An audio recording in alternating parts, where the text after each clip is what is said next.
You ready for this? We're back. We're back for the after dark portion of this.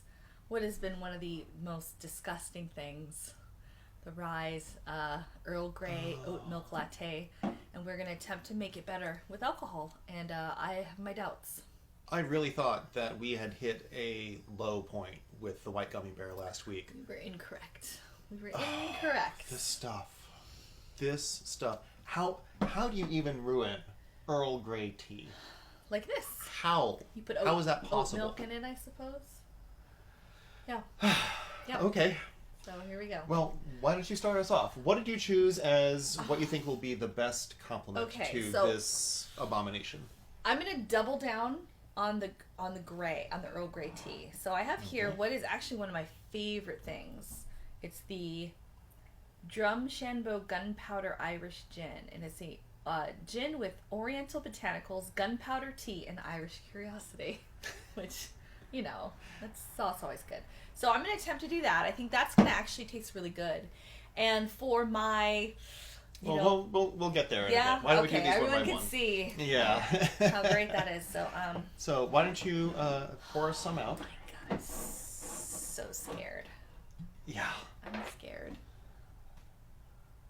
Oh, it's.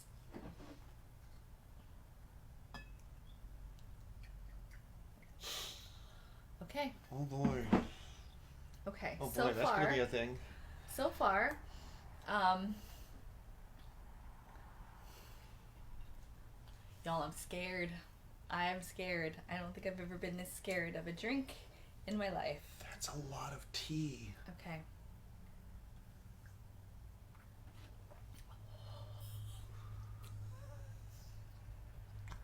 Okay. Okay, so the only reason, like you try it, and let me know what you think. It's a lot of tea. Oh my God.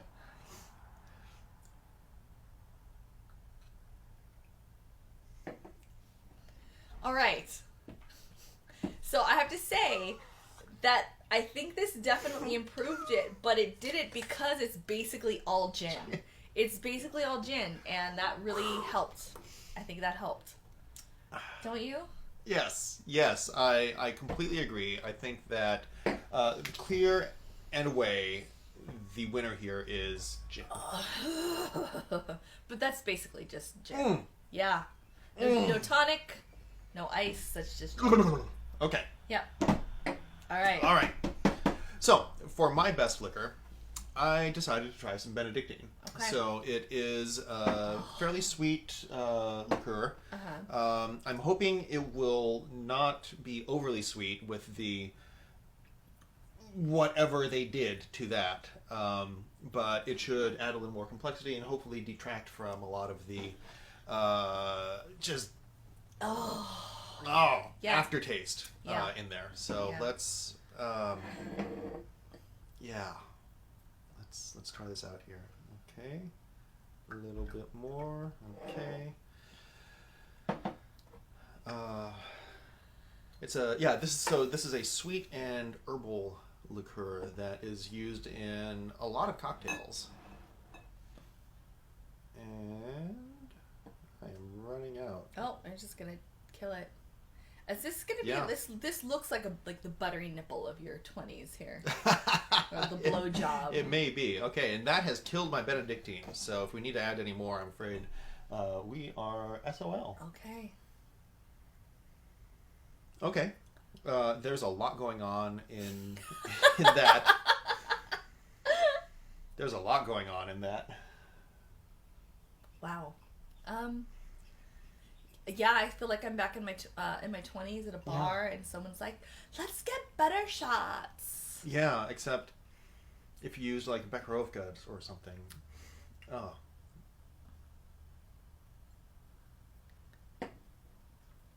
Oh. Okay. Okay. I'm encouraged. Still a terrible finish.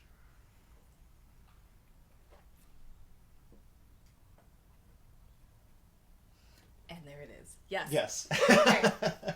So it's good at first because all you're tasting the Benedictine, and then as it marinates, right, it like a peppery flavor starts to kind of rise from your tongue, and then there's that aftertaste. Yeah, so basically what's going on here is the Benedictine masks the blander offensive flavors in this. And it also really sort of co-opts the sweetness that was really causing problems here and incorporates it into the sweet herbal flavors of Benedictine itself. But it really feels like the Earl Grey tea here, our friend Rise, is taking offense at that and then just saving all of its power to just wallop you in the back of the throat with like the worst peppery aftertaste you can imagine. It's like you drink it. And I like pepper. You drink it, and you're like, oh, that's not too bad. And then this comes back and is like, surprise, motherfucker! Yes! And just hits you right in the taste buds. All right. So between the two of those, which do you think was the better one?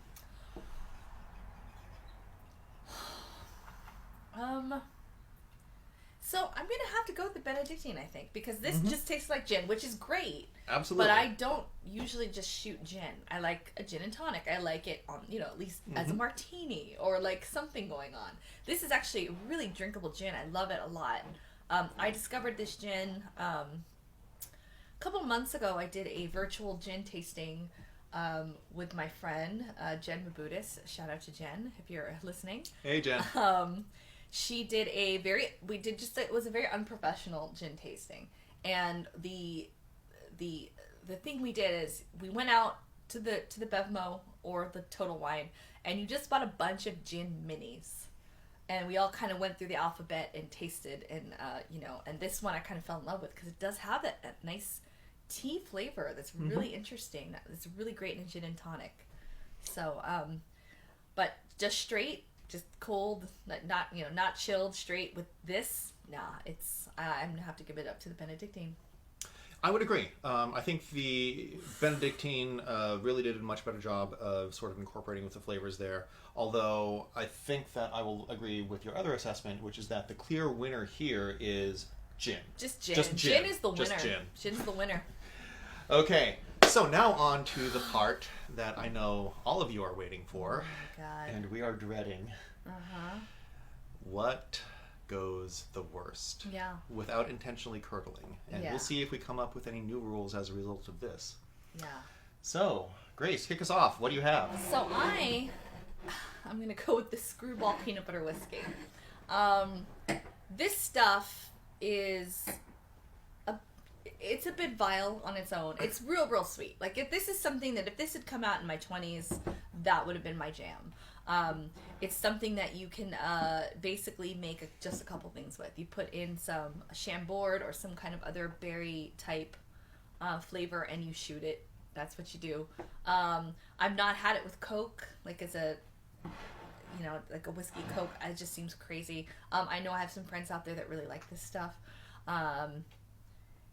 It's not great, but it's fun. It's interesting. Interesting. It sets out to do a thing, and it does it very well. Very, very sweet. Whether you should do that thing or not is an open question.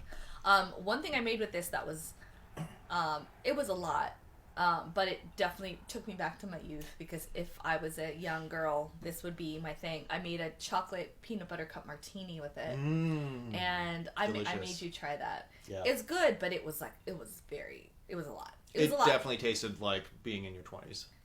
So, I thought we're going to run out. It's such a small can. We are not running out. Oh my God. We're not running out. We're good. Oh my God. All right.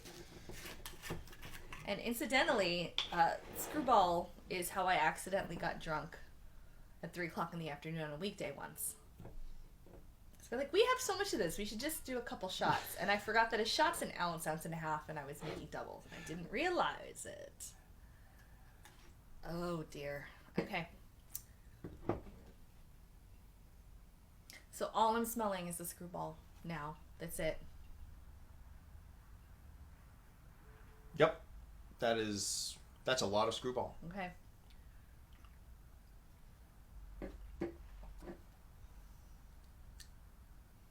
Okay, I thought this was going to be terrible, and it's actually not terrible. That might actually even beat the Benedictine for being the good one. I think it does, because for some reason, this seems to neutralize that surprise motherfucker aftertaste. Yeah. The pepperiness is gone. I intended this to be like the jokey, this is going to be terrible, but I think this actually I think that works. Okay, Screwball. I'm like, yeah, there's only a couple things you can make with this. Now we know another thing you can make with this.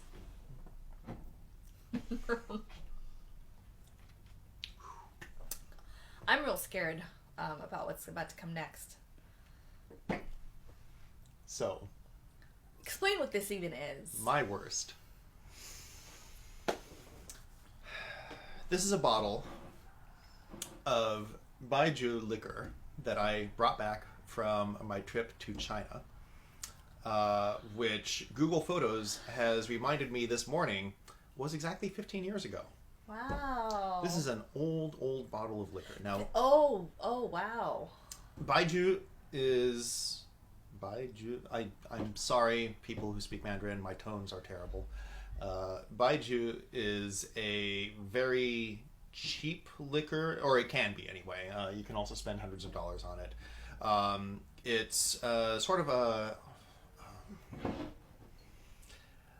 I don't know why I'm looking at the label, because I don't either. I don't read these characters. It's completely in Chinese. I'm just talking to the bottle here. No, it's a distilled liquor.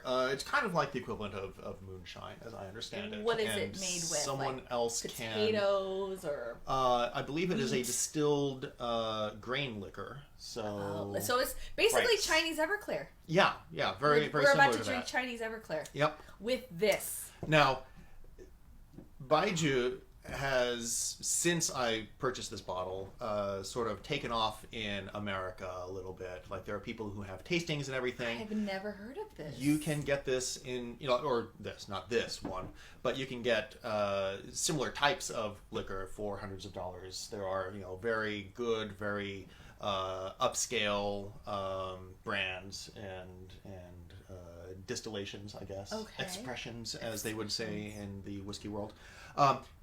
This is none of those. I got this for a sum total of 3 renminbi. Okay. Which is the equivalent... 50 cents? What is it? Which was the equivalent of about 23 cents. Okay, I gotta say, I thought you loved me, and now you're gonna make me drink 15-year-old, 23-cent Chinese Everclear. Yes. God. Yes, I am. So, if this is my last will and testament, I love you all. However, it's been real. I'm genuinely frightened. I'm genuinely frightened.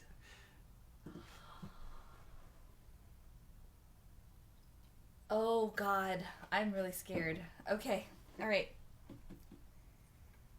Does alcohol does it go bad? 15 years? It seems irresponsible to have that hanging around. Well, you know what I can't read? What? The alcohol content. Okay, that's stomach churning, just smelling it. Holy Jesus. Okay. Okay.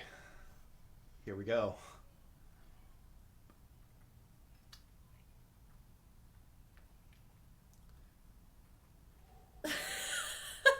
Wow, that is terrible. Oh no, I don't want to. But you know what? You have some. You have some. Okay. We're in this together now.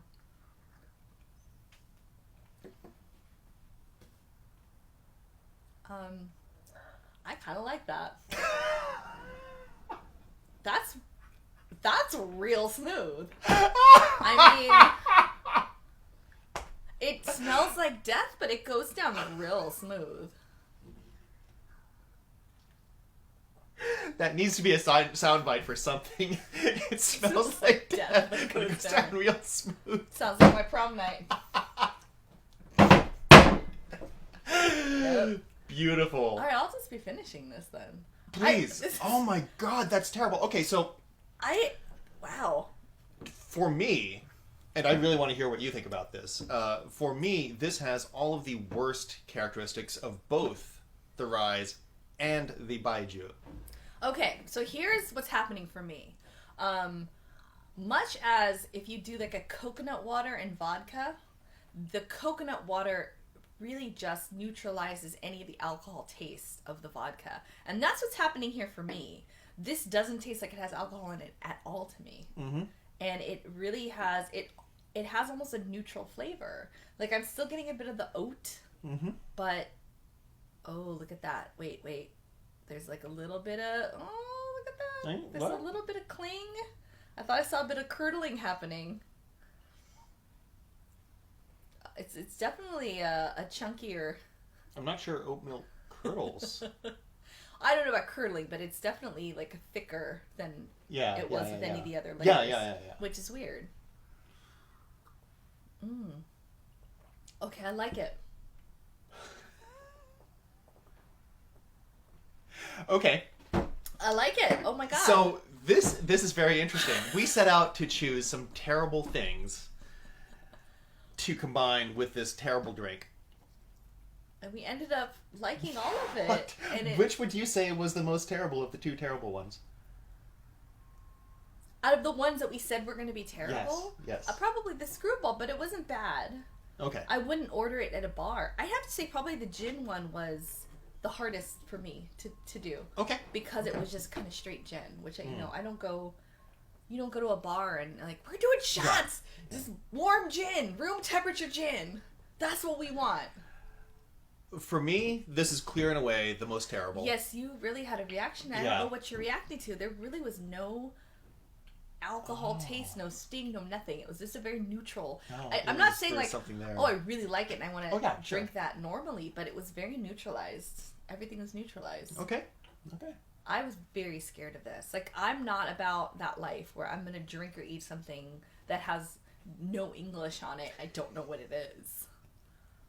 Although, I am about that life. Okay, when I'm in another country, I'm about that life. Okay. You know, when I was in Thailand, I ate all kinds of things that were unlabeled. That people literally just dumped in plastic bags and put in front of me, and I was like, I'm eating this. Like I said, I would be really good on Fear Factor. Yeah. In the eating challenges. You would have to do the physical challenge. I would do the eating challenges. Let's do it. Yeah. All right, guys. This was a very surprising After Dark. Upsets after upsets. All right. All right, guys. Well, thanks for joining us, and I hope that we taught you something. Yeah. Have a wonderful weekend.